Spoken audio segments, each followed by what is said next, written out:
著名感出，人人都叫我做豬榜眼。Halo semuanya, pada kesempatan kali ini saya akan membahas suatu film yang benar-benar lawas. Bagi kalian yang seumuran dengan saya, pasti pernah menonton film ini kan? Menceritakan tentang kisah seorang vampir yang bersahabat dengan 3 gadis barbar. Film ini berjudul Happy Ghost yang rilis pada tahun 1984. Baik, tanpa berlama-lama, langsung saja ke ceritanya. Film dimulai dengan adegan seorang pria yang berpakaian serba dinasti Qing yang hendak mengakhiri hidupnya dengan cara menggantung diri.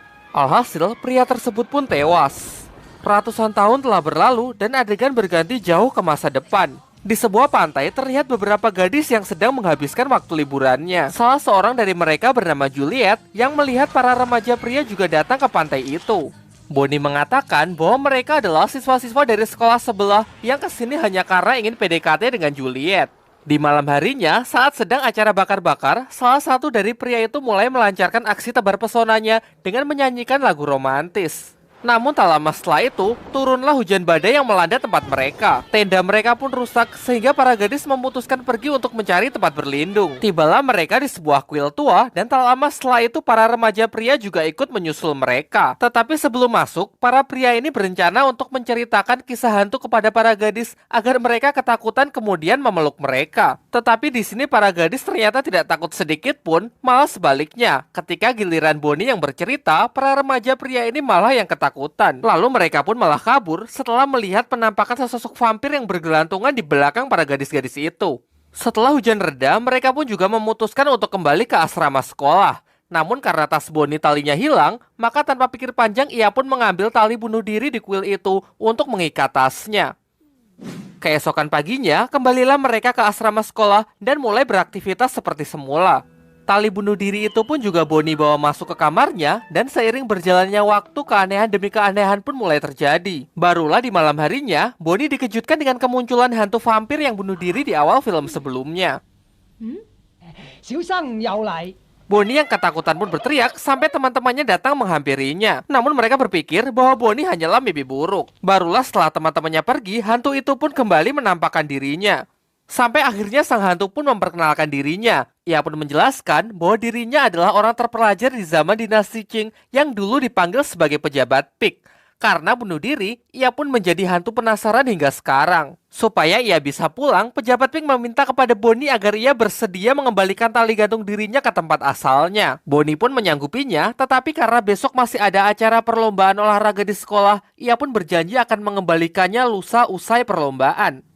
Keesokan harinya, acara olahraga pun digelar. Di ruang ganti, Bonnie baru sadar kalau ia tidak sengaja membawa tali bunuh diri itu. Di waktu yang bersamaan, datanglah saingan terberat Bonnie di perlombaan ini yang bernama Tarzanko. Ia sangat sombong dan yakin kalau Bonnie bukanlah lawan yang sepadan. Ia mulai unjuk kebolehannya dengan pemanasan menggunakan tali bunuh diri itu. Alhasil pejabat Pik pun pusing dibuatnya. Di lapangan, pejabat Pik ikut menyaksikan meriahnya acara tersebut, namun sialnya ia salah mengambil tempat duduk sehingga ia terkena lemparan lembing.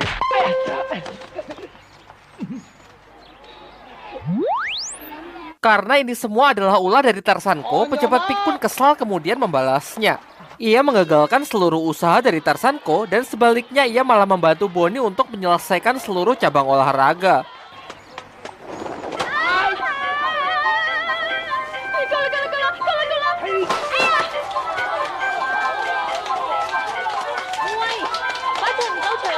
Tentu saja karena bantuan dari pejabat Pik, alhasil Bonnie lah yang keluar sebagai juara pertama. Setelah perlombaan selesai pun pejabat Pik menemui Bonnie di kamar mandi. Di sini ia menagih janji Bonnie yang katanya akan mengembalikan tali bunuh dirinya di kuil tua. Tetapi setelah melihat kemampuan pejabat Pik yang sangat bermanfaat, Bonnie pun merayunya agar bersedia tinggal lebih lama dengannya. Kemudian setelah tiba di asrama, Bonnie pun membujuk pejabat Pik agar bersedia menemui kedua temannya yang bernama Venus dan Juliet. Awalnya pejabat Pik menolak, tapi setelah ia keceplosan dengan mengatakan kalau tali bunuh diri itu adalah jiwanya, sehingga kalau talinya hancur maka ia juga akan ikut lenyap, Bonnie pun memanfaatkan hal itu. Setelah Bonnie mengancam akan membakar tali itu, akhirnya pejabat Pik pun menurut. Singkat cerita bertemulah pejabat Pik dengan Venus dan Juliet, tetapi bukannya takut, mereka malah menertawakannya. Mereka menganggap kalau pejabat Pik ini hanyalah manusia biasa yang sedang cosplay. Demi untuk meyakinkan kedua teman Bonnie, pejabat Pik pun menunjukkan kehantuannya yang membuat mereka semua jatuh pingsan. Di sisi lain, karena mendengar keributan, salah seorang petugas kebersihan naik untuk mengintip. Tetapi di sini pejabat PIK malah mengerjainya. Keesokan harinya adalah sebuah acara pesta tahunan di sekolah mereka. Baik dari asrama pria maupun wanita pun menghadiri acara tersebut. Di sini Juliet banyak mendapatkan kado dari para remaja pria agar bersedia menjadi pasangan dansanya. Juliet yang bingung harus memilih yang mana akhirnya dibantu oleh pejabat PIK. Dengan kekuatannya, ia membuka penglihatan Juliet yang membuatnya bisa melihat kepribadian seseorang melalui warna lingkaran yang muncul di atas kepala. Kemudian pejabat PIK pun menjelaskan satu-satu arti dari warna yang muncul. Sampai ia pun menyarankan untuk Juliet agar memilih pria dengan lingkaran kepala yang warna-warni karena pria ini memiliki kepribadian yang bagus dan hidupnya juga penuh warna. Dan ketika musik mulai dimainkan, para pria pun langsung bergegas menghampiri Juliet. Tentu saja Juliet memilih Joseph, pria terpilih dengan lingkaran kepala yang warna-warni. Namun sayangnya pesta itu berjalan sangat membosankan karena mendapatkan pengawasan yang sangat ketat dari Suster Lady. Ketika ada yang mulai beradegan romantis, ia pun langsung menegurnya. Lantas Bonnie pun meminta kepada pejabat PIK untuk melakukan sesuatu. Pejabat PIK pun menggunakan kemampuannya untuk memindahkan Suster Lady ke tempat yang aman, sehingga membuat pesta pun sontak berjalan dengan sangat meriah. Ternyata Suster Lady diteleport ke dalam toilet. Namun setelah tersadar, ia pun langsung kembali untuk menghentikan pesta itu. Di malam harinya, Bonnie, Juliet, dan Venus makan mie di dalam kamar. Di sini pejabat PIK mengungkapkan kalau sepertinya ia mulai nyaman berada di dunia manusia. Di waktu yang bersamaan, terlihat Joseph yang datang ke depan kamar Juliet. Sontak teman-teman Juliet pun langsung pergi supaya tidak mengganggunya. Di sini sebenarnya Joseph hanya ingin mengatakan selamat malam kepada Juliet. Setelah itu ia berniat untuk langsung pulang. Tetapi pejabat PIK menahannya dan membisikkan agar Joseph naik saja ke atas, sehingga memanjatlah Joseph ke kamar Juliet. Bisikan setan memang sangat kuat ya. Setibanya di dalam kamar, mereka berdua pun langsung enak-enak. Di pagi harinya, usai melakukan cocok tanam, Joseph pun langsung berpamitan pergi karena ia harus masuk sekolah. Kemudian saat di kelas, tulisan Juliet dirampas oleh Suster Lady. Ternyata bukannya mencatat pelajaran, Juliet malah menuliskan puisi cinta untuk Joseph. Tentu saja Suster Lady marah dan merobek kertas itu. Melanjutkan pelajaran, Bonnie yang merasa kesal melempari Suster Lady dengan kapur dari belakang. Tetapi sayangnya aksinya ketahuan yang membuat Suster Lady marah dan akhirnya membalasnya dengan cara yang sama. Untunglah datang pejabat PIK yang menghalau seluruh kapur yang dilemparkan oleh Suster Lady. Tiba-tiba masuklah kepala sekolah ke kelas itu yang mengadakan razia dadakan, yaitu razia kuku panjang dan rok pendek. Bonnie, Juliet, dan Venus pun terkena razia karena rok mereka yang terlalu pendek.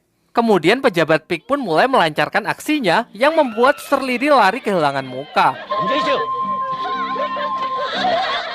Keesokan harinya, Bonnie memohon kepada pejabat PIK agar bersedia membantunya dalam ujian mendatang. Namun sebagai seorang cendekiawan terhormat, tentu saja pejabat PIK menolaknya. Di tempat lain, Venus pulang ke rumah. Di sana, kedua orang tuanya menaruh harapan besar agar Venus tidak gagal dalam ujian mendatang. Mengingat semua saudara-saudaranya adalah anak-anak yang berprestasi. Kalau sampai ia tidak lulus, maka Venus tidak akan dikuliahkan dan lebih baik dinikahkan saja. Sementara itu, Bonnie yang kesal kepada pejabat PIK berniat mengembalikan pejabat PIK ke kuil tua. Tetapi di tengah perjalanan, Bonnie berhenti karena melihat Juliet dan Joseph yang sedang bertengkar di taman. Lalu Bonnie pun mengikutinya dan ia mendengar pembicaraan mereka di mana Juliet meminta uang aborsi pada Joseph karena ternyata Juliet positif hamil. Tetapi Joseph menolaknya dan malah pergi begitu saja. Tentu sebagai sahabat, Bonnie pun datang untuk menenangkannya. Sedangkan pejabat PIK sangat kesal kepada Joseph. Ia juga merasa bersalah karena ia ikut andil dalam perjodohan mereka sebelumnya. Lantas ia pun berniat untuk memberinya pelajaran dan meminta kepada Juliet agar mengurungkan niatnya untuk aborsi. Ternyata setelah meninggalkan Juliet, Joseph malah asyik pacaran dengan wanita lain. Sudah jelas pejabat PIK yang merasa kesal pun menjahilinya.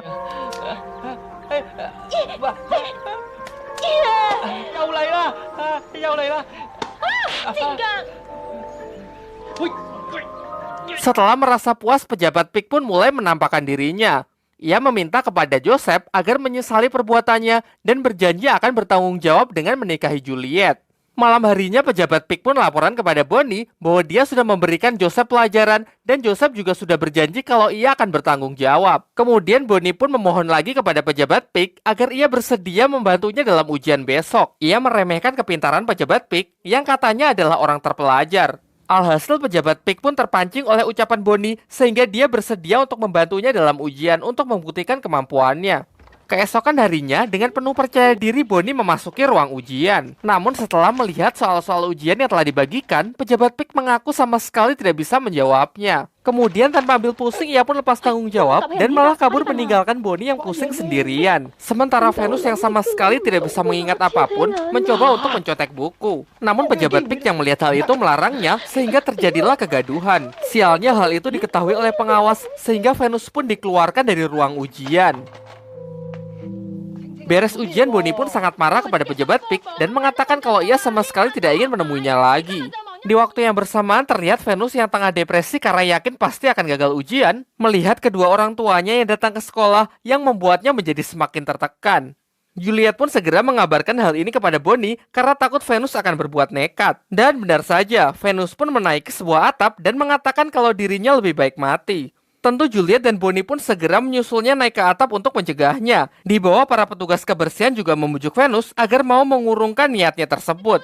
Venus yang bersikeras tidak ingin turun, secara tidak sengaja terpeleset yang membuatnya hampir benar-benar terjatuh. Meskipun sempat bergelantungan, akhirnya ia pun tetap terjatuh, namun ia berhasil selamat karena terjatuh tepat di bawah balon helium. Ternyata ini semua berkat pejabat PIK. Kemudian mereka pun segera menyusulnya agar Venus tidak terbang terlalu jauh. Venus yang terbang tersangkut di sebuah mercusuar. Kemudian Venus mengatakan bahwa dirinya telah putus asa dan hanya kematianlah yang dapat mengakhiri penderitaannya. Sebenarnya ia tidak ingin mengecewakan kedua orang tuanya, akan tetapi ia sadar kalau daya ingatnya sangat buruk yang membuatnya mustahil untuk bisa lulus ujian. Tiba-tiba Juliet juga ikut menangis karena sebelumnya ia telah dikecewakan oleh Joseph. Tak sampai di situ, pejabat PIK pun juga turut menangis. Dari sinilah akhirnya terungkap bahwa sebenarnya pejabat PIK dulu bukanlah orang yang terpelajar, apalagi seorang pejabat. Ia cuma seorang warga biasa yang hanya bisa bermimpi. Karena sudah lebih dari 16 kali pejabat PIK gagal dalam ujian negara. Sebelum ayahnya wafat, ia berharap agar putranya bisa lulus dan kemudian menjadi pejabat negara. Tetapi apa daya, pejabat PIK selalu gagal dalam usahanya. Tidak berhenti sampai di situ, istrinya yang semula setia mendoakannya, kini malah selingkuh dengan pria lain. Karena sudah merasa putus asa, akhirnya ia pun memutuskan untuk mengakhiri hidupnya. Baik penderitaan asmara maupun gagal dalam ujian, keduanya pernah ia alami. Ia sudah membuktikannya bahwa bunuh diri bukanlah jalan yang baik, karena sekarang arwahnya tidak bisa reinkarnasi dan hanya terjebak menjadi hantu penasaran. Setelah mendengar hal itu, akhirnya mereka bertiga pun sadar dan mulai sekarang berjanji akan lebih menghargai kehidupan.